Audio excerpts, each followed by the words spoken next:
Ngikubingelele mbukelo wami, ngikubingelele naso usuku lanamuhla. Sisesendawonye njengoba sihlale sibandawonye. Mbukeli, wemukelwa inketshezane ingakashukela. Eyasala zukhumeza ngakubo ethalathula. Mbukeli, ngithi angwemukele engosini yethu ethi sidla ngokhezo oludala.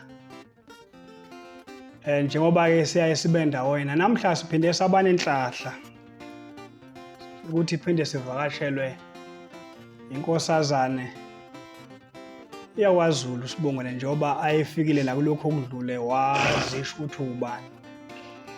Cha ke namhla ngithi aya ngiphinde futhi ngimemukele. Make basikwemukele. Ngibonga ukwemukeleka ababukeli ngiphinde ngibingelele.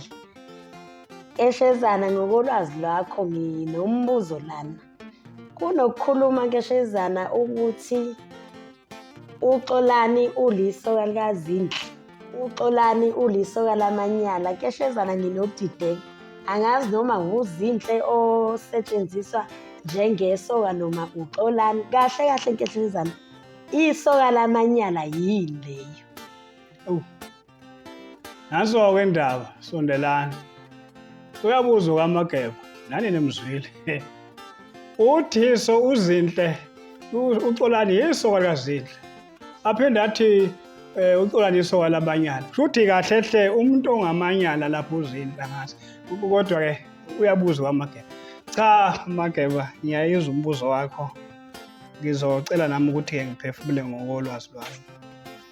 Ukuthi ngiqale nje kuthenini ngokolwazi lwami uma kuthiwa isoka kukhulunywa ngayo.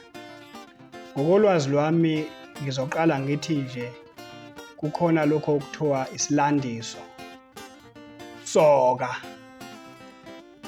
Uma kuthiwa soka, ngokolwazi lwami kusho ukuthi vika, gwema. Futhi isimo sokuthi inkinga ingakafiki igweme. Yingakho kuthiwa umuntu wesilisa lisoka.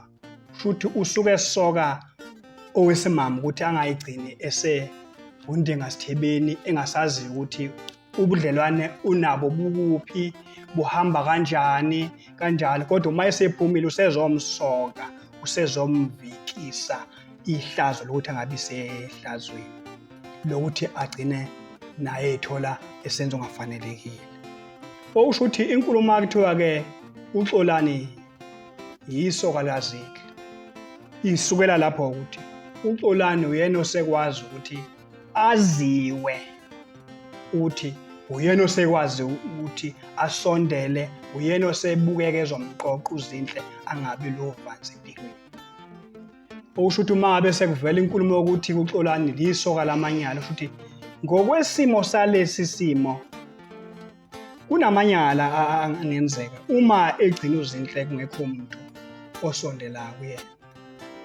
Ngakho ke uXolani usengumlungisi, ungumsoki wamanyala. Angabe lamanyala avelela uZindle uma engenawo umuntu owazi ukumsoka, ongakwazi ukumvikisa lamanyala.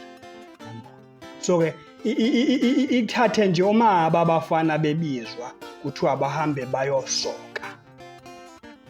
Lapha kusuke kuyosiswa isikhumba esithize lapha emadodweni abo. Zibuze ukuthi kuze kuthiwa bayosoka kwenza ukushuswa yini. Yingoba kukhona inkinga ekuthiwa izoba khona uma ngabe lelijwa likho. Ngakho ukuze lisokwe lenkinga engahle yenzeke alisuswe. Futhi uyayibona igama likasoka ukuthi lilokhu livezile. Lilokhu livezile ukuthi kusokwana, kuvikwa into enjalo ngokolwazi lwami okudabeni nasekukhulumeni okukhuluma ngegama soka. Ukusoka, isoka, umsoki. Noma kodwa isakhuluma ngokuvika inkinga esuke ibona ukuthi izokwenzeka. Angazi mbukeli Nangu kaNdaba buzile. Yebo buzo wathi ngokolwami ulwazi kodwa nami nginikeza wena. Ngisacela ukuzwa ke Mbweni. Luthini olwakho ulwazi ngoba yebo isihloko esifanele sicishe asiqali ukuthi ngibe naso. Sekube khona ke umuntu othi ufika yena mathupha akazoyizwela ke inkulumo ecishe ibe njalo. Lokho kuyintokozo kimi ukuthi kube wena umuntu othi cha ngiyavolontiya nje ukuthi ke ngiyofudumeza le nkundla ibe inkundla efudumele.